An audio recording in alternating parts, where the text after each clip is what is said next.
ఇంటికి పట్టుకెళ్ళి తల్లికి చూపించాడు. అమ్మ ఏమిటమ్మా ఇది గురువుగారు ప్రసాదం అని ఇచ్చారు అన్నాడు.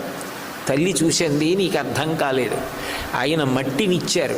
మట్టినిచ్చారు అనడానికి కారణం ఏమిటో తెలుసా?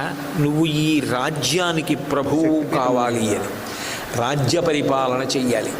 కొబ్బరికాయ ఇచ్చారు. కొబ్బరికాయ పైకి కఠినంగా ఉంటుంది, లోపల తీయ కొబ్బరి ఉంటుంది. రాజు పైకి కఠినంగా ఉండాలి, మనసు లోపల పరమ మృదువుగా ఉండాలి. అట్లా ఉండమని చెప్పారు. గుర్రపు లద్దిచ్చారు. అంటే నువ్వు యుద్ధం మైదాన ప్రాంతానికి వచ్చి చెయ్యవద్దు.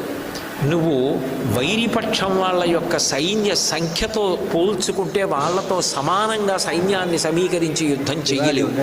అందుకని గుర్రపు దండు పెంచుకొని సతారా 7 కోటలు నిర్మాణం చేసి ఆ కోటలలో ఉండి గొరిల్లా యుద్ధం చేసి శత్రువులను